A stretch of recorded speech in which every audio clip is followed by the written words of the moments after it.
Hey guys, welcome back to Small Screen Shakedown. Today we'll talk about 8 SpongeBob moments that were low-key super inappropriate. Let's head into it. Number 8. Too real, a touch for couples. SpongeBob and Patrick find a baby scallop abandoned and decides to quickly become adoptive parents. The episode may be the most adult episode of SpongeBob Squarepants ever made, primarily because of its marriage and relationship depiction. The relationship between SpongeBob and Patrick starts well enough, with both parent accepting equal responsibility for their newfound baby. Patrick begins to work, however, while SpongeBob is stuck taking care of Junior, cleaning the house and apparently stuffing diapers whenever he might be able to. Things reach a boiling point that is finally rectified by Junior leveling the nest, bringing SpongeBob and Patrick back together in their shared goal culmination. In the modern age, the episode is eerily accurate and adult, an 11-minute summary of the status of marriage, salient norms, and the role of marriage and gender. It interweaves these adult themes with the clever brand of humor of SpongeBob SquarePants, including topless and baby hair jokes. The humor is not only adult, but the contemplative look at society is sufficiently mature to fly over any child viewer's head. Number 7. Like him, I like him. When SpongeBob and Patrick set out in the episode 20,000 Patties Under the Sea to sell patties on the road with a submarine, SpongeBob says goodbye to Squidward twice, the second time adding a dreamy flair to it. SpongeBob responds that he likes Squidward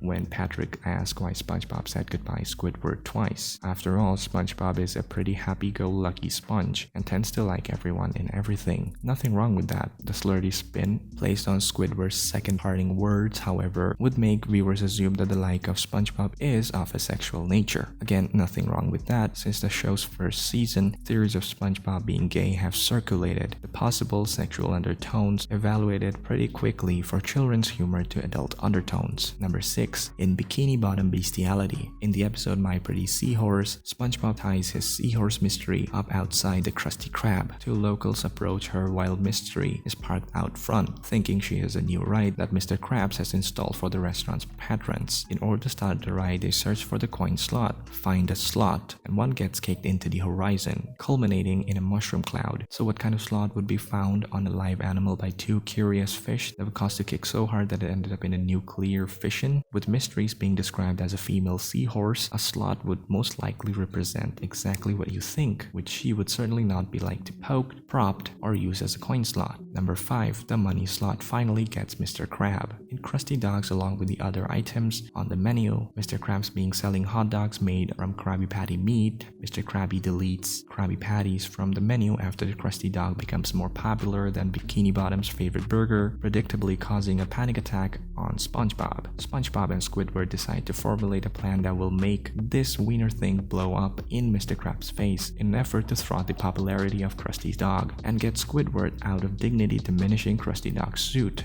There are few things that make people laugh like wiener jokes, especially when they're slapped into a children's popular usual innocent banter. Bonus points for our deep sea fans deciding that giving him a cash slot was the best source of action throughout their management. Number 4. A sponge wearing skirt. Squidward quits his job in the episode Can You Spare a Dime? After Mr. Krabs falsely accuses him for stealing his first dime. Hearing that Squidward is unemployed, SpongeBob agrees to let him stay in the pineapple until he gets back on his feet. Then Squidward's on the Good Samaritan sponge becomes a total burden in typical Squidward fashion. It gets to a point where SpongeBob is even required by Squidward to supply him with food in bed dressed in a French-maid outfit. This is not only degrading to SpongeBob, but is also considered sexually deviant, as French-maid outfits are usually associated with their own smutty sexual fantasy brand. This gag will sail clearly over the head of children, sexually driven or not, who will have no idea about why SpongeBob is treated so badly by his worst friend again. Number 3. Squidward and Mr. Krabs meet Partitia. Convinced that he's followed by a hired assassin, Patrick asks SpongeBob to help to thwart the attempt of his life. SpongeBob suggests that Patrick should dress up like a girl cheating Patricia to protect his identity. The whole of Bikini Bottom gets nuts over the newfound heartthrob as a classical case of cross-dealing men being taken as an extremely attractive woman, so much so that Mr. Krab hires Patricia to work at Krusty Krab while both he and Squidward compete for attention. When Patrick realizes that he's not being pursued by any hired assassin, he rips off his costume, causing Squidward's eye to shrink into the head, and Mr. Krabs to dejectedly murmur that he will be in his office for the next 20 years or so. It is implied that while sitting behind the desk, Mr. Krab is about to engage in some serious soul searching. Number 2, I wonder how many bags in a week he purchases. As SpongeBob and Patrick do their best to do it in chocolate with nuts as a door-to-door salesman, they regroup to try to reinvent their sales technique. Spotting a billboard, SpongeBob wonders aloud about how Frankel chips can sell millions of bags in a day, despite not being as delicious as the promises of the billboard, to which Patrick answers, "Not the way I used them." How does Patrick use barnacle chips exactly? In addition to eating, there are normally illegal use for chips that will greatly diminish the taste. There are a number of disgusting possibilities with Patrick's antics that could require him to make his ominous comment. However, how much worse they taste after Patrick is done using them is something nobody wants to find out. Number 1,